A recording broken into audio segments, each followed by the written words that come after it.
Job, chapitre 1. Il y avait dans le pays d'Uz un homme qui s'appelait Job. Cet homme était intègre et droit. Il craignait Dieu et se détournait du mal. Il avait 7 fils et 3 filles.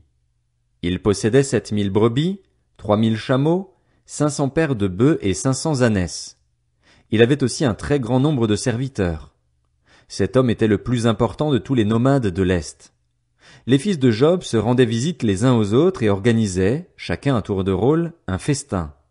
Ils invitaient leurs 3 sœurs à manger et boire avec eux. Quand les jours de festin étaient passés, Job faisait venir ses fils pour les purifier. Il se levait de bon matin et offrait un holocauste pour chacun d'eux. En effet, il se disait, « Peut-être mes fils ont-ils péché, peut-être ont-ils offensé Dieu dans leur cœur. » Voilà ce que faisait toujours Job. Un jour, les fils de Dieu vinrent se présenter devant l'Éternel, et Satan vint aussi au milieu d'eux.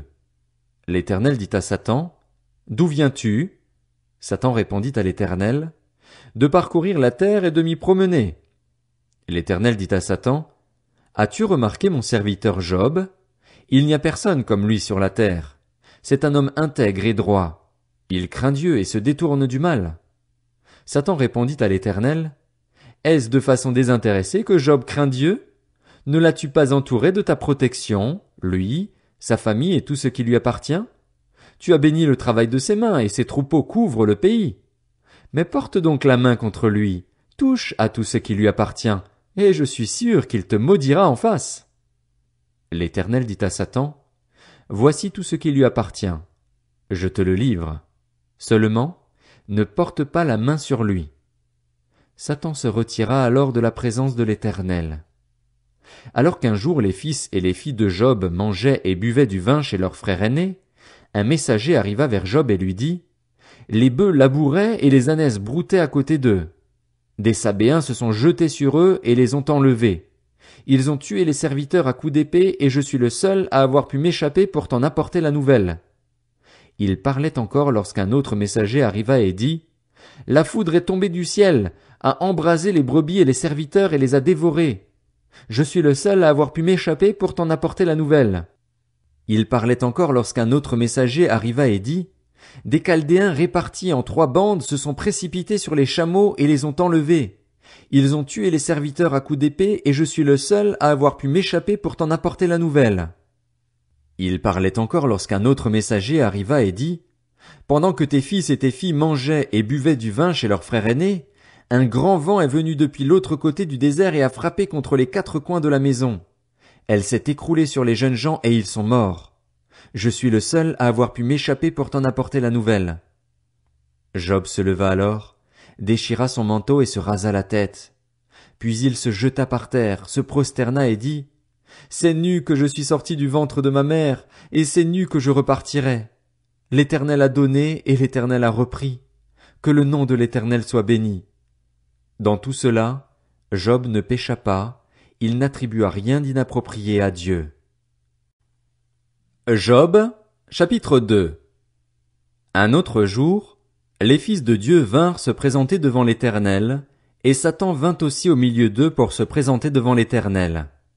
L'Éternel dit à Satan, « D'où viens-tu » Satan répondit à l'Éternel, « De parcourir la terre et de m'y promener. » L'Éternel dit à Satan, « As-tu remarqué mon serviteur Job? Il n'y a personne comme lui sur la terre. C'est un homme intègre et droit. Il craint Dieu et se détourne du mal. Il persévère dans son intégrité et c'est sans raison que tu m'incites à le perdre. » Satan répondit à l'Éternel, « Peau contre peau, tout ce qu'un homme possède, il est prêt à l'échanger contre sa vie. Mais porte donc la main contre lui, touche à ses os et à sa chair, et je suis sûr qu'il te maudira en face. » L'Éternel dit à Satan, « Le voici, je te le livre. Seulement, épargne sa vie. » Satan se retira alors de la présence de l'Éternel. Puis il frappa Job d'un ulcère purulent, depuis la plante des pieds jusqu'au sommet du crâne. Job prit un tesson pour se gratter et s'assit sur de la cendre. Sa femme lui dit, « Tu persévères dans ton intégrité? Maudis donc Dieu et meurs. » Mais Job lui répondit, « Tu tiens le langage d'une folle. Nous acceptons le bien de la part de Dieu, et nous n'accepterions pas aussi le mal? » Dans tout cela, Job ne pécha pas par ses lèvres. 3 amis de Job apprirent tous les malheurs qu'il avait frappés. Il s'agissait d'Éliphaz de Théman, de Bildad de Shuar et de Tsophar de Naama. Venus chacun de son pays, ils se concertèrent pour aller exprimer leur compassion à Job et le réconforter. Ils l'aperçurent de loin, mais ils ne le reconnurent pas. Ils se mirent alors à pleurer tout haut, déchirèrent leurs manteaux et jetèrent de la poussière en l'air au-dessus de leur tête. Pendant 7 jours et 7 nuits, ils restèrent assis par terre à côté de lui, sans lui dire un mot, car ils voyaient à quel point sa douleur était grande. Job, chapitre 3. Après cela, Job parla enfin, et il maudit le jour de sa naissance. Il s'exprima en disant: Qu'il disparaisse, le jour où je suis né et la nuit qui a dit: Un garçon vigoureux a été conçu. Que ce jour se change en ténèbres, que de là-haut Dieu ne s'en occupe pas et que la lumière du jour ne l'éclaire plus. Que les ténèbres et l'ombre de la mort le revendiquent, que des nuages épais s'installent au-dessus de lui et que de sombres phénomènes l'assaillent. Que l'obscurité s'empare de cette nuit-là. Qu'elle n'ait pas sa place parmi les jours de l'année, qu'elle n'entre pas dans le décompte des mois. Oui, que cette nuit soit stérile, que la joie en soit exclue. Qu'elle soit la cible de ceux qui maudissent les jours, de ceux qui savent exciter le Léviathan.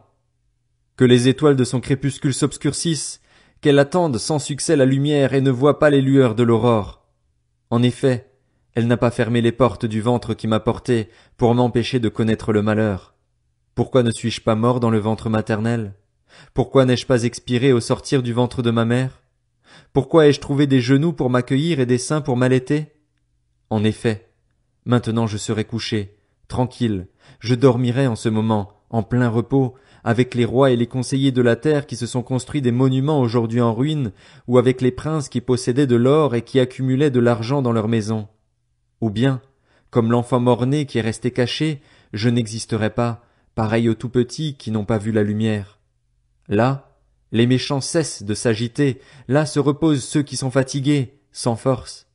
Les prisonniers s'y retrouvent tous en paix, ils n'entendent plus la voix de l'oppresseur. Là, petits et grands sont réunis, l'esclave n'est plus soumis à son maître.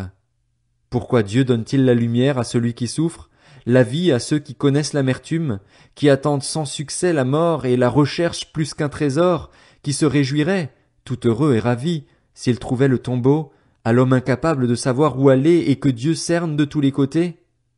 En effet, la seule nourriture qui se présente à moi, ce sont mes soupirs, et mes cris de détresse déferlent comme l'eau. Ce dont j'ai peur, c'est ce qui m'arrive. Ce que je redoute, c'est ce qui m'atteint. Je n'ai ni tranquillité, ni paix, ni repos. C'est la tourmente qui survient. Job, chapitre 4.